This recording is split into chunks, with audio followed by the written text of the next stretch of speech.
Nick, that's the second game in a row where your defense has looked really, really locked in right from the start. What did you think about them early in the game, especially? Yeah, we were really connected. Just not a whole lot of mistakes, and most of the shots had somebody in front of them, one way or another. And it's good to see. I thought that group that started, set the tone, but I also thought every single guy that came in off the bench brought the same kind of energy and even maybe a little more, which is, that's kind of what we're hoping for it to look like. But it was a good, I thought, all-around team effort defensively.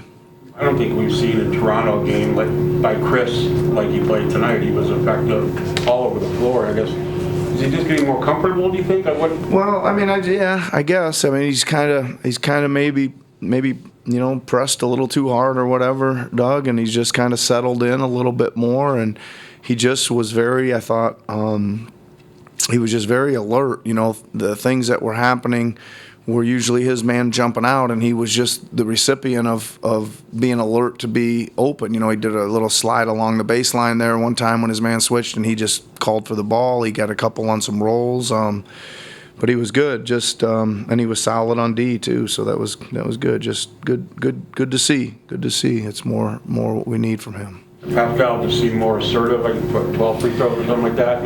Yeah, but he's really, I thought, playing the last few games. Really dictating, right? Like he's a good tempo and under control. I think he's keeping himself kind of turned to see everything that's below him.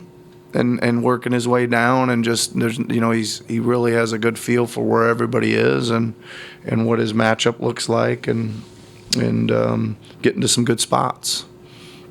Why do you think that bench unit with Scotty sort of leading the way was so successful tonight?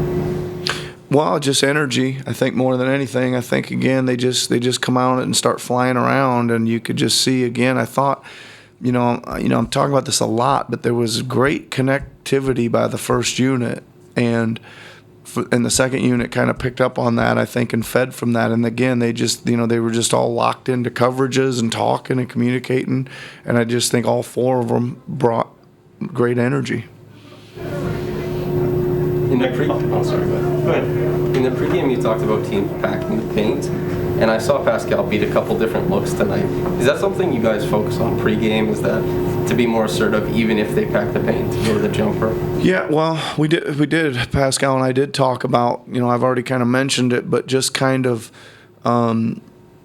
playing a little more faced up, or when he is backing down, remaining, looking at what's in front of him, rather than so much turning and being surprised by somebody at the other end. He just kind of kept working his way down, but he had the vision of the spacing and the cutting and what it was all looking like. And I think he controlled it well enough where they couldn't. It's almost like they wanted to double, but they never really did, because he was kind of controlling it like he knew that if they came, like it was going right there to a shooter or whatever. So they kept kind of staying home, and he made them pay for that with good composure. The improved defense, is that as much adhering to the scheme, or is it more just the effort? I mean, they were swarming tonight. Yeah, I mean, it's always effort, I think, defensively, but again, the improvement for me is that we're doing a much better job of keeping the ball in front, or what we like to call rounding drives, right? So even if a guy starts going and beating you, that you're moving your body across, and he's having, and that kind of sends it closer to help. It makes the help have to travel less distance. And then if they have to travel less distance, they can usually get back to their own, because, again, it's a shorter distance to go back. So I think keeping the ball in front and rounding out the drives have been a big factor in the last few games. Only 33 minutes for Brett tonight. Some of that was circumstantial, the foul trouble, but also the bench playing well and buying you some minutes there. Was it nice to keep the minutes down a little bit, considering how heavy the workload has been recently? Yeah, I mean, it was a good run by the second unit that allowed us to do that, right? And they really, both halves, they really played well for extended minutes, and they were kind of at that point with 8 minutes to go in the game where they just had a nice little sequence of about 3 trips each way. I think it ended kind of with Chris's getting fouled on that 3, and we were debating, it's kind of time to make the moves to get back, but they were playing so well, we kind of wanted to give them, another minute extra, and just things like that. I think Josh made it, and I thought Delano played awesome tonight. He really was good, really, really good defensively, and really, really running the team and getting guys shots and getting some of his own shots and things like that. He was good. That helped too.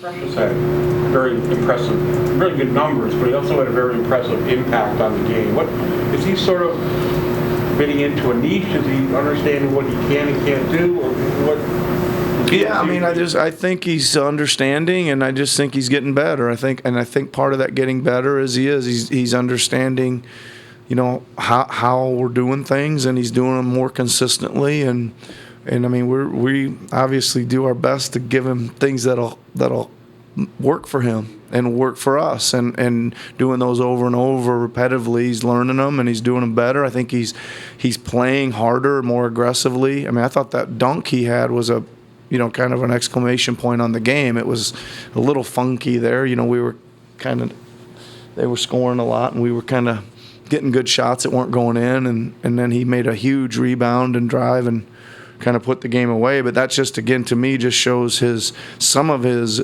energy and aggressiveness, and then some of his just impact with being able to keep the ball alive. And if we could ever get that lob play down more, we got one awesome one, right? We get a couple, 2 or 3 of those a game, it's gonna be really something. How much does like a vertical threat add to what you guys do? It adds a ton. It adds a ton to us, because I think that always puts you in decision of are you going to continue to. You're probably not going to give so much help on the driving guard, and that'd give Freddie some more chances, or Gary, whoever's coming off there, and it also obviously should open up some more corner threes too. Early in that game, when you were really holding them down defensively, I saw Scotty and Precious switch a few times, and a few times they didn't, and it seemed like the communication was on point. Yep. Do you think now is where we're seeing the reps starting to pay off with that sort of communication? Yeah, they were doing it right, Eric. I mean, there's certain rules that you try to follow on that stuff, and why you switch and why you don't, and they were getting them spot on, right? And that takes communication, and then sometimes you do it wrong, but as long as you talk about it, right? As long as the 2 guys that are involved in it talk about it, they can do the other side of a coverage that maybe it wasn't supposed to be. But most of the time tonight they were doing it, spot on the way they should, and good communication, and it's a willingness by both of them to Scotty to chase a pretty small guard that's coming off hard, but it's also Precious gets switched out on him. Now he's got to go to the next phase of it, which is, to guard him, get him off the 3 and get him the right direction, and find where the help is to send him back to. And I like that he's been doing that pretty aggressively. And more on Precious's defense. He's not as big as most centers. He doesn't block a lot of shots, and yet guys just seem to miss at the rim when he's there, like a lot. Why is that?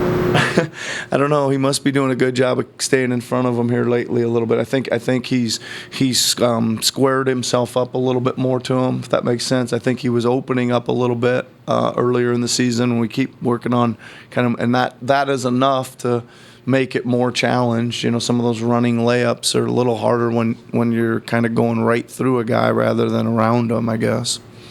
Do a better job of that. That's squaring up. Would you say his hip mobility is really good for a big? He's pretty good. He's got good feet. Yeah, he's got good feet, and he's not uncomfortable. You know what I mean, guarding. You can kind of tell the guys that are like, oh my God, I gotta, but he gets down, and he's kind of like, come on, let's do it.